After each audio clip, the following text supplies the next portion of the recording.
오늘 같은 날씨는 참 신앙이 좋아도 교회 가고 싶은 마음보다 집에 머물고 싶은 그러한 날씨죠. 궂은 날씨고 날씨도 춥고. 그런데 이렇게 또 새로운 얼굴들이 주의 전을 찾으셔서 함께 하나님의 말씀을 연구하게 되었음을 인하여 기쁘게 생각하고 모든 발걸음들이 하나님의 축복 가운데 거하게 되기를 간절히 바랍니다. 성경을 보게 되면 마지막 때가 있어요. 마지막 때. 예언적으로 보게 되면 1798년 이후를 마지막 때라고 하는데, 이 마지막 때에 하나님께서는 특별한 기별을 주시는데, 특별히 다니엘서와 요한계시록에 이제 집중되어 있습니다. 이번 그 전도의 기간을 통해서 특별히 여러분들에게 소개하고 싶은 예언서는 다니엘서 2장과 다니엘서 7장과 요한계시록 13장의 말씀을 지금 함께 연구해 보려고 합니다. 하나님께서 우리들에게 이 예언의 말씀을 주신 이유를 든다고 하게 되면 제가 여러분들에게 두 가지를 소개할 수 있을 터인데, 첫째는 요한복음 14장 29절에 이제 일이 이루기 전에 너희에게 말한 것은, 일이 이루기 전에 말한 것, 이걸 예언이라고 한단 말이죠. 미리 말씀하시는 이유는 일이 이룰 때에 너희로 믿게 하려 함이라 그랬어요. 우리가 예언을 공부할 때에 미리 예언되어진 말씀이 역사 속에서, 시대 속에서 문자 그대로 성취되어지는 모습을 보면서 정말 하나님은 분명히 존재한다, 하나님이 분명히 살아계시다, 하나님이 이 우주 역사를 주관하고 계시다에 대한 분명한 믿음을 갖도록 하기 위함이다. 이게 이제 첫 번째 이유이고, 또 다른 이유가 있다고 하면 요한계시록 1장 3절에 있는 말씀 이 예언의 말씀을 읽는 자와 듣는 자들과 그 가운데 기록한 것을 지키는 자들이 복이 있나니 때가 가까움이라 그랬거든요. 이거는 우리가 예언에 대한 말씀을 분명히 이해하고 믿을 때에 하나님께서는 우리에게 복을 주시는데 우리의 삶을 영생으로 이끄신다라고 하는 사실이죠. 확실한 믿음 가운데 우리를 하늘로 인도하는 복을 주시기 위하여 오늘 이 마지막 시대를 살아가고 있는 여러분들에게 예언의 말씀을 펼쳐 놓으셨다라고 하는 사실을 기억하면 좋겠습니다. 성경은 우리가 하나님을 배울 수 있는 교과서라고 볼 수 있어요. 그런데 성경의 이야기가 이스라엘이라고 하는 나라를 중심으로 펼쳐지고 있어요.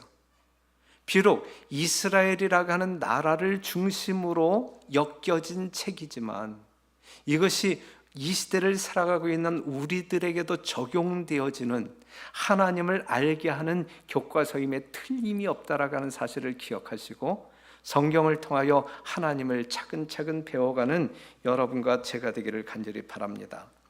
오늘 이 시간에는 다니엘서 2장을 통하여 예언이라고 하는 것이 이런 것이구나 조금 맛을 보는, 그리고 정말 이 예언의 성취가 너무너무 분명하구나, 이처럼 분명할 수가 있을까를 경험하시는 여러분들이 되기를 바랍니다. 자, 다니엘서 2장 1절에 있는 말씀을 보면 느부갓네살이 위에 있은지 2년의 꿈을 꾸고 그로 인하여 마음이 번민하여 잠을 이루지 못한지라 그랬어요. 느부갓네살이라고 하는 낯선 이름이 나오고 그가 왕위에 오른 지 2년 되었을 때에 꿈을 꾸었다는 이야기로 이제 다니엘서 2장이 시작되거든요. 이것은 지금으로부터 2024년, 지금으로부터 약 2600년 전에 일어난 사건이에요. 2600년 전에 주어진 예언이라고 보시면 된단 말이죠. 당시 바벨론이라고 하는 나라가 있었어요. 이 바벨론의 초대 왕이 느부갓네살이에요. 그런데 그가 왕위에 오른 지 2년 되었을 때 정확히 기원전 603년에 밤에 자다가 꿈을 꾸게 되는데 상당히 인상적인 꿈을 꾸어요. 여러분들이 잠자다가 설치면서 꾸는 개꿈과는 전혀 다른 아주 인상적인 꿈을 꾸는데, 누가 주신 꿈? 하나님께서 주신 꿈을 꾸게 됩니다. 이것을 우리는 환상 또는 계시, 이상이라고 하는 말로 바꾸어 설명할 수 있어요. 꿈은 꿈인데 하나님께서 주신 꿈, 이것을 우리는 환상을 보았다, 이상을 보았다, 계시를 보았다, 이렇게 이야기합니다. 우리가 민수기 12장 6절에 있는 말씀을 보면, 이르시되 내 말을 들으라. 너희 중에 선지자가 있으면 나 여호와가 이상으로 나를 그에게 알리기도 하고 꿈으로 그와 말하기도 하거니와. 그냥 하나님과 선지자 사이에 소통할 수 있는 방법, 수단 중에 하나가 꿈이었단 말이죠. 이것을 이상, 계시라고 말한다. 그러니까 느부갓네살 왕이 하나님께서 주시는 꿈을 꾸게 돼요. 그런데 느부갓네살은 밤잠을 설치는 아주 인상적인 하나님께서 주신 꿈을 꾸었지만, 느부갓네살 왕은 우상을 숭배하는 자예요. 우상을 숭배하는 자, 하나님을 섬기는 사람이 아니라 우상을 숭배하는 자, 하나님이 섬기지 말라고 하는 우상을 숭배하는 자.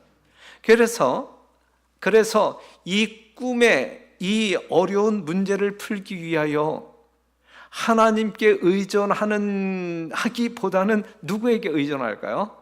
자기가 섬기는 우상, 또한 자기가 섬기는 그 우상을 이제 어떤 우상의 힘을 빌어서 뭔가 이렇게 문제를 해결해 주는 박수와 술객 점장이들에게 의존하여 이 문제를 풀어가려고 시도를 합니다. 다니엘서 2장 2절 보게 되면, 왕이 그 꿈을 자기에게 고하게 하려고 명하여 박수와 술객과 점장이와 갈대아 술사를 부르매 그랬거든요. 꿈을 꾸기는 꾸었는데 깨어보니 그 꿈이 생각나야 안 나요? 전혀 생각나요. 완전 백지장이 된 거예요. 꿈을 꾸었다라는 사실은 분명한데, 너무나 깊은 인상적인 꿈을 꾸었다라는 사실은 분명한데 어떠한 꿈을 꾸었는지 까마득하게 생각이 안 나는 거예요. 그래서 내가 무슨 꿈을 꾸었는지, 이 꿈의 의미가 무엇인지를 알기 위하여 그 나라의 이 기라성 같은, 정말 석학들이라고 말할 수 있는 이 박수, 술객, 점장이, 뭔가 용하다고 소문난 그러한 사람들을 이제 어전으로 불러 모으게 됩니다. 이 박수와 술객들 또한, 이 점장이들 또한 본인들이 믿는 우상의 힘을 빌어서 장래일을 알 수 있다고, 그 다음에 모든 사람들의 문제를 해결할 수 있다라고 호언장담했던 사람. 그래서 역대의 왕들이 나라를 징치하게 될 때에 이러한 사람들의 도움을 받아서 행정을 했거든요. 3절에 있는 말씀을 보면, 이제 이 신기 있는 이 박사들이, 이 점장이들이 어전에 모였을 때에 왕이 이렇게 이야기합니다. 3절, 왕이 그들에게 이르되 내가 꿈을 꾸고 그 꿈을 알고자 하여 마음이 번민하도다 그랬어요. 내가 꿈을 꾸었는데 무슨 꿈을 꾸었는지 알고 싶어서 내 마음이 아주 괴롭다라고 이야기해요. 6절에 있는 말씀을 보면, 그런즉 꿈과 그 해석을 내게 보이라 그래. 예? 꿈과 그 해석을 내게 보이라. 5절에 있는 말씀 보면, 나로 알게 하지 아니하면 너희 몸을 쪼갤 것이며 너희 집으로 걸음터를 삼을 것이다 그랬어요. 새벽부터 이 왕의 부르심에 급히 달려온, 웬일인가 급히 달려온 이 박수, 이 술객, 이 점장이들이 지금 이러한 상황을 직면하고 있는 것이거든요.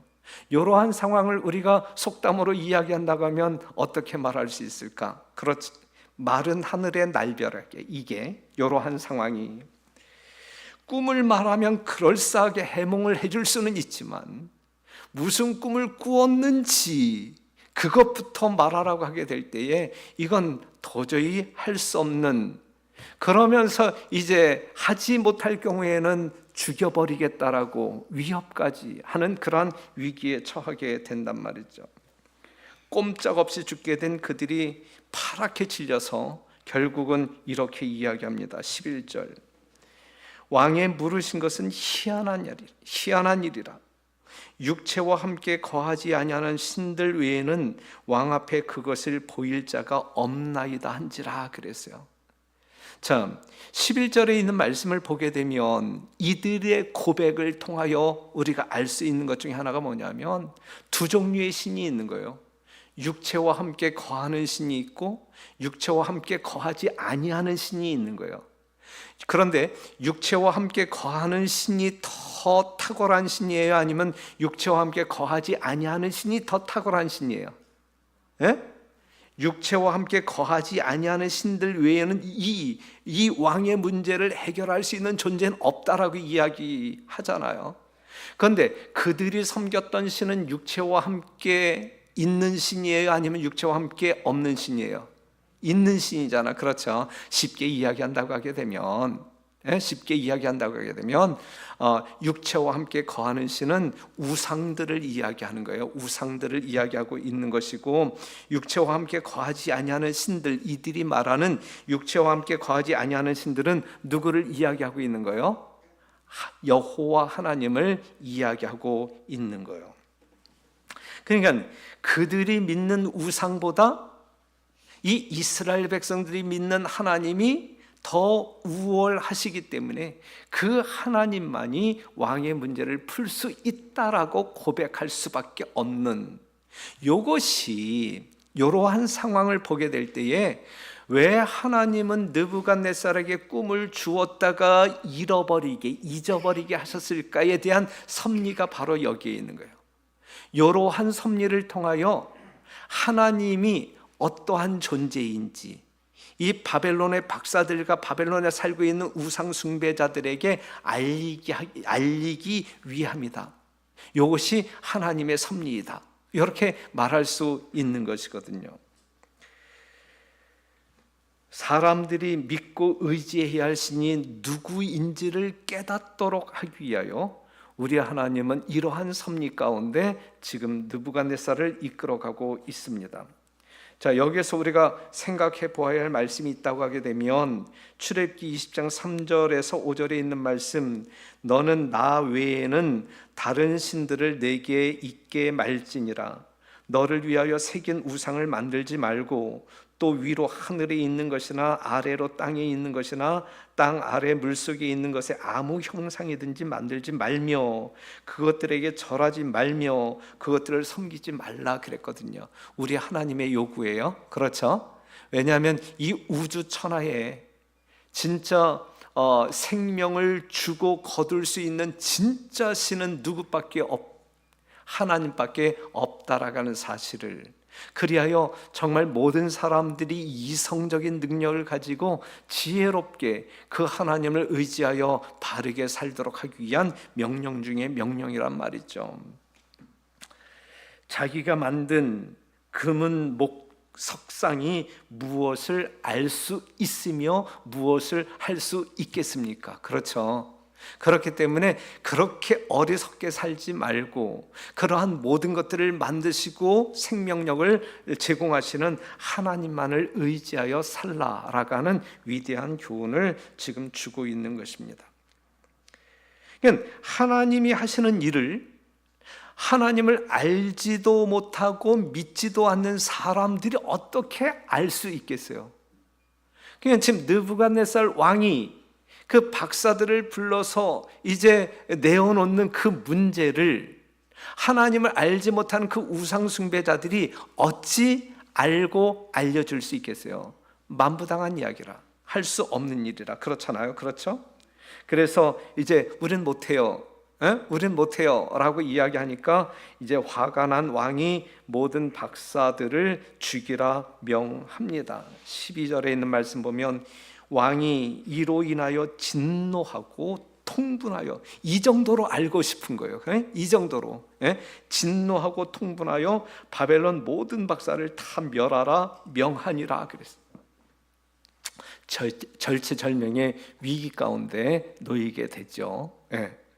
이제 이때에 누가 등장함으로, 이때에 하나님을 믿는 다니엘이 등장함으로 말미암아 반전이 일어나요. 반전이 일어나요. 다니엘은 분명 하나님을 믿는 사람이었고 유대 예루살렘에서 포로로 잡혀온 신실한, 아주 독실한 하나님의 선지자였단 말이죠. 그가 느부갓네살 왕 앞에 나타납니다. 25절에 있는 말씀 보면 이에 아리옥이 다니엘을 데리고 급히 왕의 앞에 들어가서 고하되 내가 사로잡혀 온 유다 자손 중에서 한 사람을 얻었나이다. 그가 그 해석을 왕께 아시게 하리이다. 왕이 대답하여 벨드사살이라 이름한 다니엘에게 이르되 내가 얻은 꿈과 그 해석을 내가 능히 내게 알게 하겠느냐라고 묻잖아요. 그렇죠? 그때에 다니엘은 뭐라고 대답해요? 27절 다니엘이 왕 앞에 대답하여 가로되 왕의 물으신 이 은밀한 것은 박사나 술객이나 박수나 점장이가 능히 왕께 보일 수 없을 때 이 세상 어떠한 누구도 보일 수가 없는 그 일이다 이거예요. 그렇죠? 오직 은밀한 것을 나타내실 자는 하늘에 계신 하나님이시다. 오직 하나님만이 이 일을 해결할 수 있다.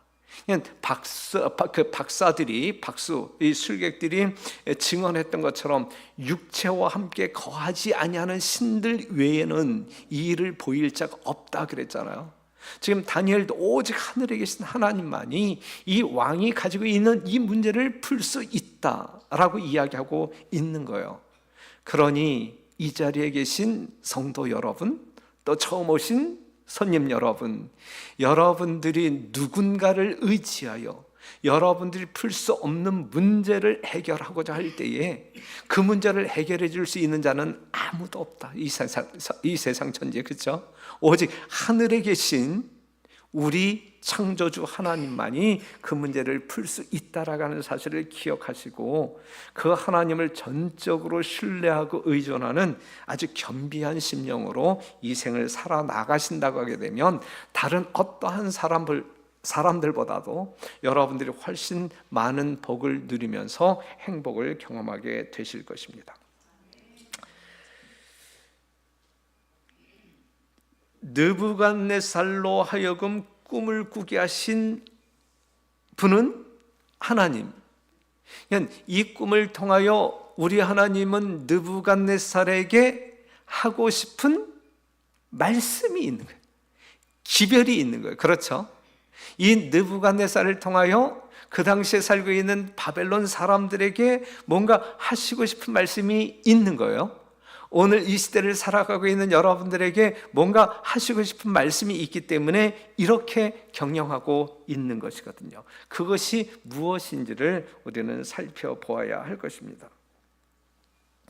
그래서 이제 28절에 있는 말씀 보면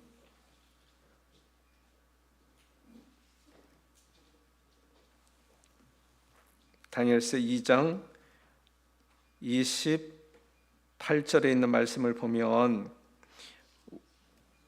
왕의 꿈, 곧 왕이 침상에서 뇌 속으로 받은 이상은 이러하니이다.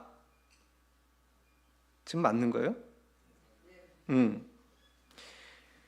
그러면서 이제 31절에서 이렇게 이야기해요. 왕이여, 왕이 한 큰 신상을 보셨나이다 그랬어요. 이제 까마득하게 아무것도 생각나지 아니하는 느부갓네살 앞에서 바벨론이 이제 이렇게 이야기를 하잖아요. 왕이요, 왕이 한 큰 신상을 보셨나이다 그랬을 때에 완전히 하얘졌던 느부갓네살 뇌리에 뭔가 어렴풋한 신상이 나타날까요? 신상이 나타나죠. 맞는 것 같아, 그렇죠? 야, 맞다. 그 다음은 뭐냐 해가면서 이제 다구쳐 가고 있는 거예요. 상황이 그렇죠. 그랬을 때 다니엘이 계속 이야기하는 거예요. 그 신상이 왕의 앞에 섰는데 크고 광채가 특심하며 그 모양이 심히 두려우니 그 우상의 머리는 뭐요? 정금이요, 가슴과 팔은 은이요, 배와 넓적다리는 노시요, 그 종아리는 철이요, 그 발은 얼마는 철이요 얼마는 진흙이었나이다. 그 다음에 또 왕이 보신즉 사람의 손으로 하지 아니하고 뜨인 돌이 그 신상의 철과 진흙의 발을 쳐서 부서뜨리매 때에 철과 진흙과 놋과 은과 금이 다 부서져 여름 타작 마당에 겨같이 되어 바람에 불려 간 곳이 없었고 우상을 친 돌은 태산을 이루어 온 세계에 가득하였나이다 그랬어요. 느부갓네살이 꾸었다가 잊어버린 꿈의 내용을 하나님께서 다니엘을 통하여 다시 설명해 주는 거예요. 느부갓네살로 하여금 떠올리게 하는 거예요. 맞았어요, 틀렸어요? 맞았다. 그래, 맞았다. 이제 꿈의 내용을 되찾게 된 거예요. 느부갓네살이 꿈의 내용을 되찾게 되었는데, 그럼 이게 도대체 무엇이냐 이거죠. 이게 도대체 무슨 뜻이냐? 하나님께서 나에게, 이게 하나님께서 주신 꿈이라고 하게 되면 하나님께서 나에게 무엇을 말씀하시려고 이 꿈을 주었느냐, 이제 이거거든요. 그렇죠? 그러니 느부갓네살 왕이 맞다. 예? 내용이 뭐냐? 무슨 내용이냐? 사랑하는 성도 여러분, 도대체 이게 뭘까? 도대체 이게 뭘까? 요걸 이제 우리가 알아야 되는 거예요. 그렇죠? 이미 알고 있는 분들도 있단 말이죠. 알고 있는 분들은 다시 복습하면서 여러분들의 믿음이 절대자이신 하나님께 더 굳건해져야 되는 것이고, 오늘 이 상징적으로 보여주고 있는 이 기묘한 이러한 꿈의 이야기를 처음 듣는 사람들은, 야, 정말 이 세상 역사가 이 하나님의 섭리 가운데 이렇게 분명하게 펼쳐지는 모습을 보게 될 때에 어찌 하나님이 없다 말할 수 있으리요? 굴복하고 하나님을 전적으로 신뢰하는 여러분들이 되어야 한단 말이죠. 이것이 우리가 오늘 다니엘서 2장을 공부하는 분명한 목적이 되어야 되는 것입니다. 도대체 이게 뭘까? 도대체 이게 뭘까? 무엇을 의미하는 것일까? 하나님의 말씀은 대충 알아도 돼요? 아니면 정확히 알아야 돼요? 정확히 알아야 된다. 정확히 완전하게 알아야 된다. 왜냐하면 이것이 우리의 영원한 생명과 직결되기 때문에, 죽느냐 사느냐 하는 문제가 성경 말씀을 정확하게 완전하게 아느냐 모르느냐에 달려 있기 때문에 정확히 이해를 해야 합니다. 그래서 우리를 사랑하시는 하나님께서는 여러분들이 성경을 공부할 때 이렇게 공부하라고 지침을 주셨어요. 지침을.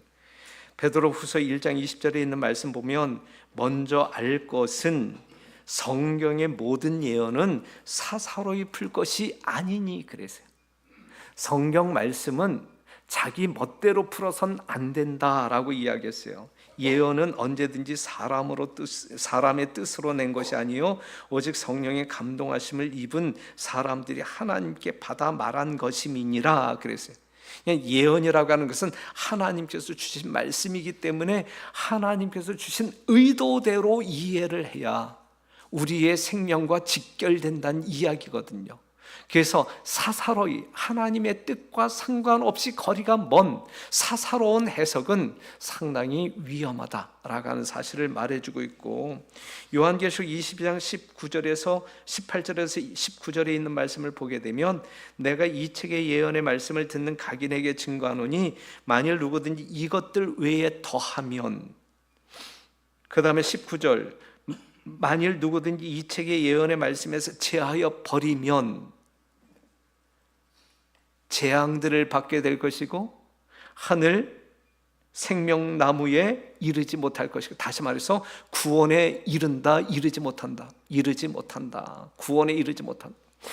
성경에 없는 것을 더하거나 있는 것을 빼서는 안 된다. 성경을 연구하게 될 때, 그죠? 네. 그러면서 이사야 34장 16절 보면 너희는 여호와의 책을 자세히 읽어보라. 이것들이 하나도 빠진 것이 없고 하나도 그 짝이 없는 것이 없으리니 이는 여호와의 입이 이를 명하셨고 그의 신이 이것들을 모으셨음이라 그랬어요.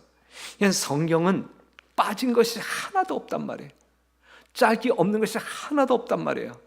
여러분들이 알고 싶어하는 모든 문제를 성경 자체에서 다 해결할 수 있다라는 사실을 말해주고 있거든요. 그렇기 때문에 성경을 연구할 때에 어떠한 의문점이 정말 이해할 수 없는 문제에 부딪히게 되면 다른 성경절, 관련되어진 다른 성경절을 통하여 그 짝을 찾아서 분명한 답을 얻어야 한다는 이야기예요. 어렵기 때문에, 이해하지 못하기 때문에 성경을 떠나서 다른 세상에 돌아다니고 있는 어떤 그 이야기라든지 어떤 그 서적을 통하여 답을 가져오려고 할 때에는 문제가 생긴단 말이죠. 문제가 생긴단 말이에요. 그래서 오직 하나님의 말씀을 통해서만 성경의 답을 얻어야 된다.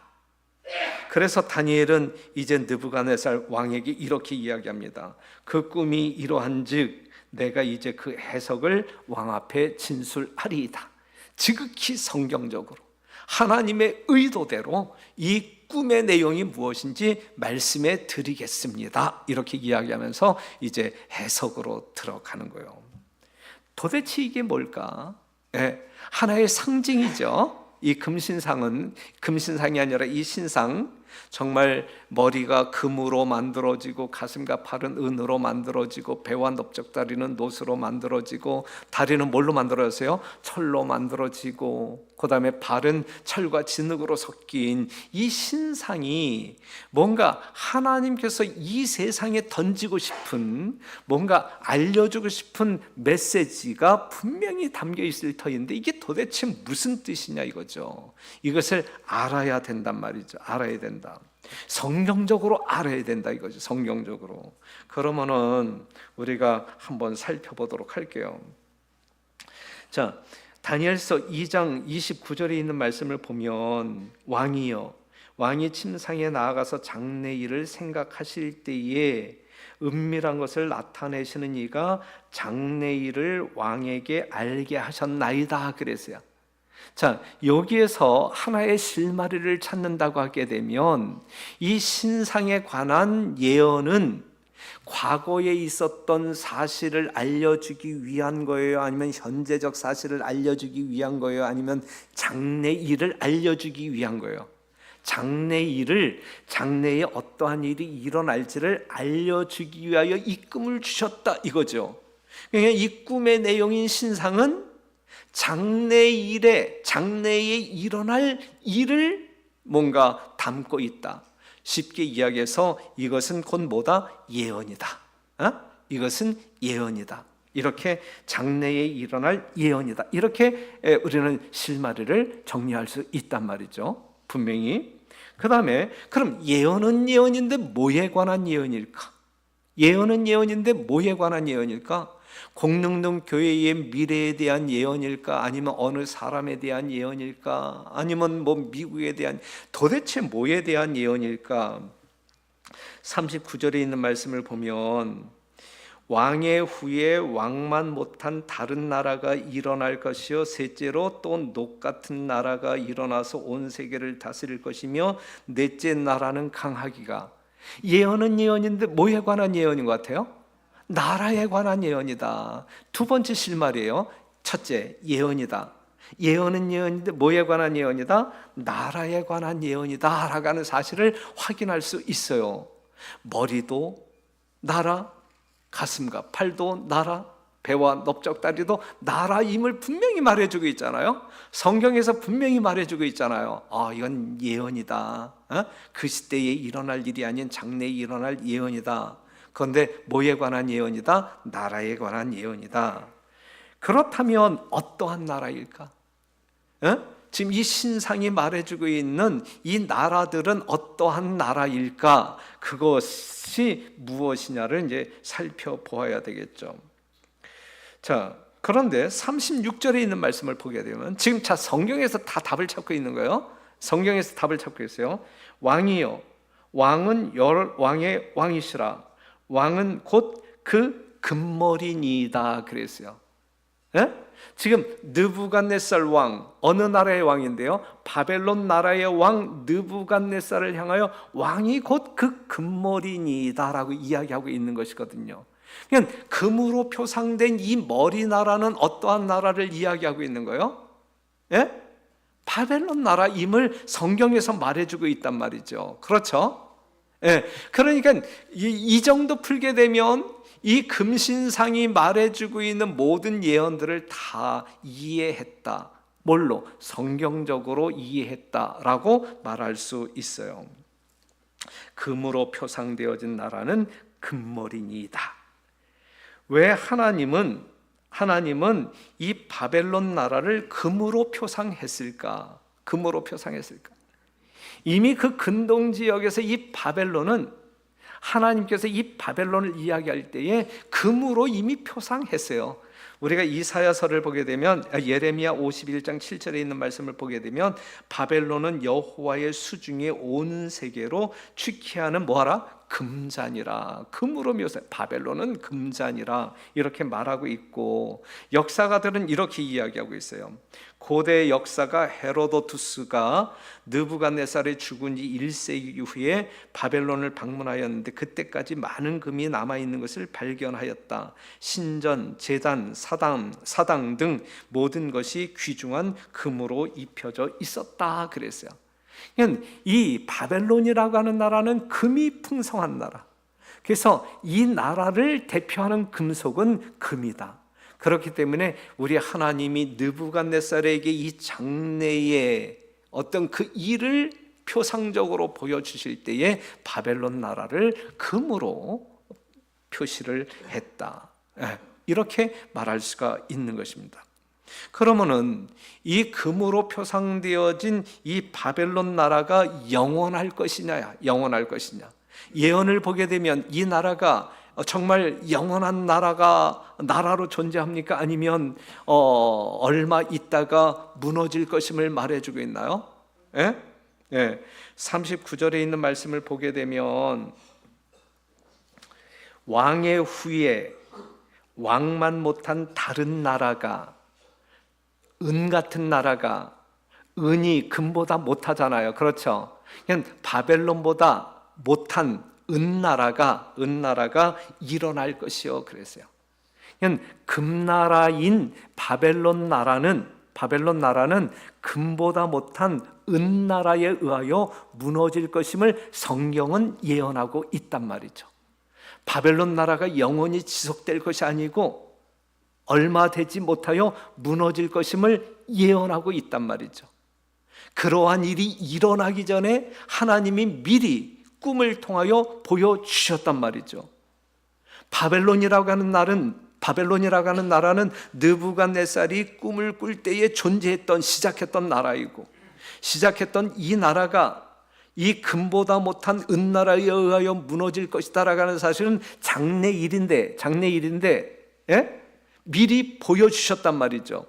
미리 보여주신 내용대로 이 금나라인 바벨론이 무너지고 은나라인 다른 나라가 섰는가, 세상 역사를 보게 되면 확인할 수 있는 거예요. 이제는. 그렇죠? 예. 그렇기 때문에 가슴과 팔로 묘사되어진 은나라, 메디아라고 하는 나라와 페르시아라고 하는 연합국에 의하여 이 바벨론이 무너지는 거예요.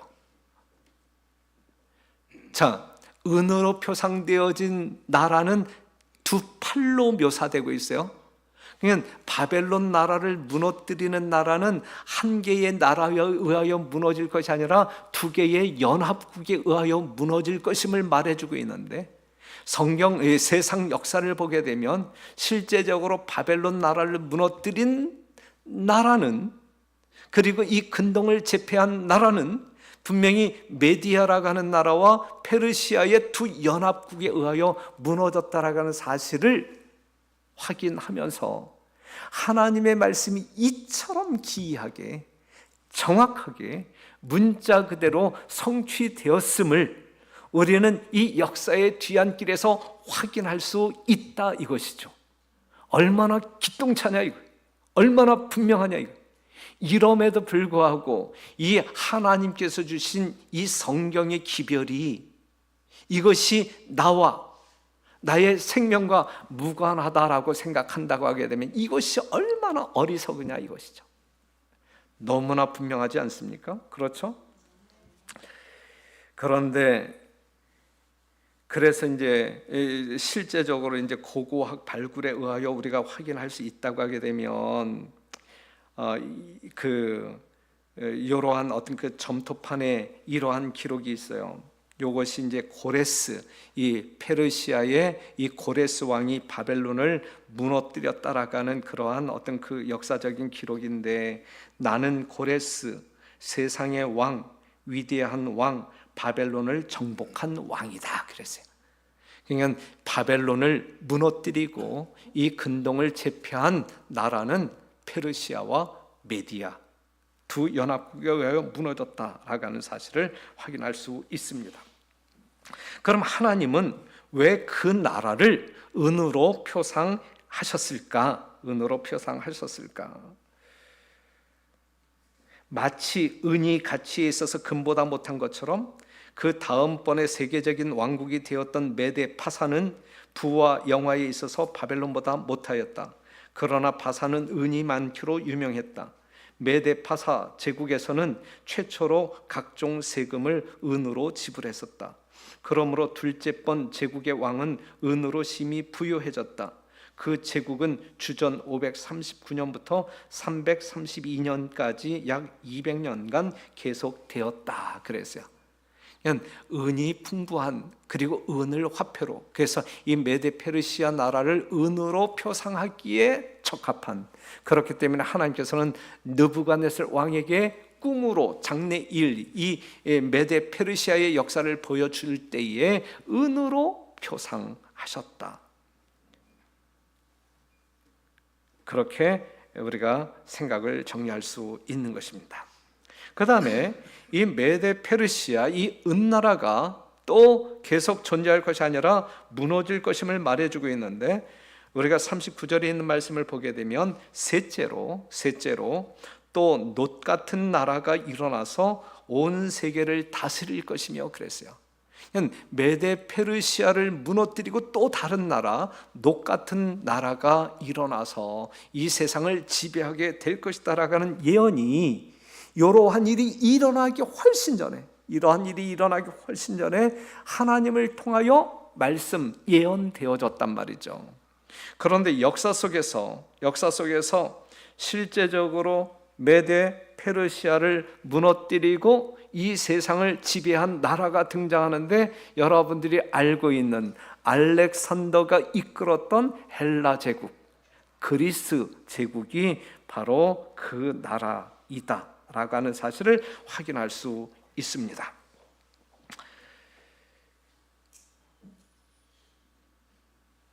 그러면 또 이 나라는 왜 놋으로 표상되었을까? 실제적으로 이 나라는 구리 재련에 상당히 이 기술이 발전되어진 유명한 그러한 나라. 그래서 이 나라가 전쟁에 나갈 때는 이 놋으로 만든 투구 창칼을 가지고 나아감으로 말미암아 이 역사가들은 이 그리스인들을 이제 묘사하게 될 때에 놋으로 뒤집어 쓴 족속들로 묘사하고 있어요. 그래서 하나님께서는 또 이 나라를 대표하기에 적합한 금속은 놋이었음을 말해주고 있고, 하나님은 그렇게 표현함으로 말미암아 이 세상 사람들이 이해하기 쉽게 설명하고 있는 것입니다. 그 다음에 이 놋나라를 제패하고 이 세상에 군림할 나라는 철나라인데, 이 철나라는 다니엘서 2장 40절에 있는 말씀, 넷째 나라는 강하기가 철 같으리니 철은 모든 물건을 부서뜨리고 이기는 것이라. 철이 모든 것을 부수는 것 같이 그 나라가 문 나라를 부서뜨리고 빻을 것이며 그랬어요.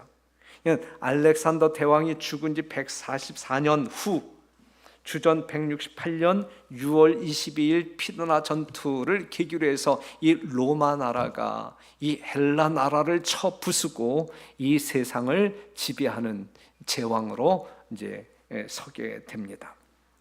여러분들이 아는 바대로 이 로마 나라에 대한 역사는 여러분들이 충분히 알죠. 그렇죠? 이 나라가 얼마나 강대하고 전 세계를 얼마나 그냥 밟았는지 우리는 그 역사를 통하여 넉넉히 이해할 수 있습니다.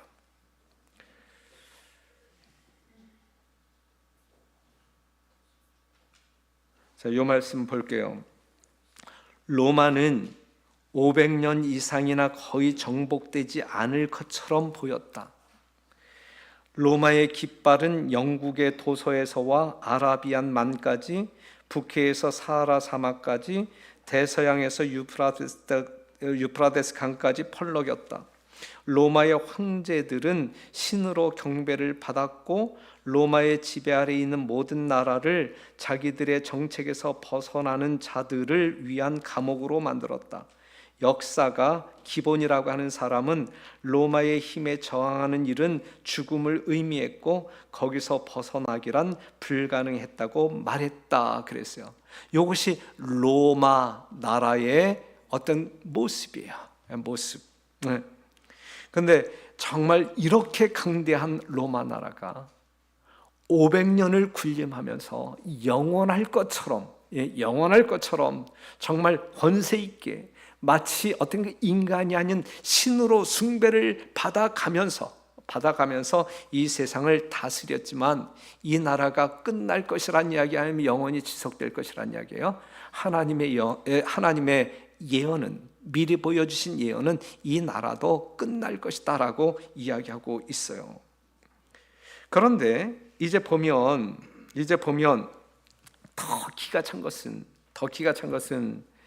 자, 이 금으로 표상되어진 바벨론은 은으로 표상되어진 메데페르시아에 의하여 무너질 것이다. 문자 그대로 성취되었고 이 은으로 표상되어진 이 메데페르시아는 노스로 표상되어진 그리스 즉 헬라 제국에 의하여 무너질 것이다. 문자 그대로 역사 속에서 성취되었고 그 다음에 이 노스로 표상되어진 이 헬라 나라는 철로 묘사되어진 이 로마 나라에 의하여 무너질 것이다라고 하는 무너질 것이다라고 하는 예언 그대로 성취되었음을 우리는 역사적 교과서를 통하여 확인할 수 있잖아요. 그러면서 이 하나님께서 2600년 전에 주어진 이 예언이 어찌 그토록 정확하게 문자 그대로 성취되었는지 그 사실 확인 앞에서 우리가 얼마나 놀랍니까? 그렇죠? 그러면서 얼마나 하나님을 위대한 존재로 볼 수 그렇잖아요? 그러니까 우리가 하나님 앞에 굴복할 수 없는 예언의 말씀 앞에 있는 사람들, 그렇기 때문에 우리가 겸비한 심령으로 하나님의 말씀에 순복함으로 말미암아 하나님께서 성경을 통하여 우리에게 주신 구속의 진리를 깨닫고 정말 구원받는 하나님의 백성이 되어야 마땅하지 않겠느냐. 이러한 분명한 사실 앞에서, 이러한 확인 앞에서도 우리가 하나님이 없다라고 부정한다라든지 하나님의 말씀과는 거리가 먼 생애를 산다라든지 그러면 이 사랑의 하나님, 여러분들을 구원하기 위하여 정말 베푸시는 이 하나님의 사랑이 얼마나 헛될 것이냐 이것이거든요. 정말 예수님의 십자가의 죽으심이 여러분들의 인생, 여러분들의 선택이 어떠함으로 말미암아 헛되지 아니하는 정말 의미 있는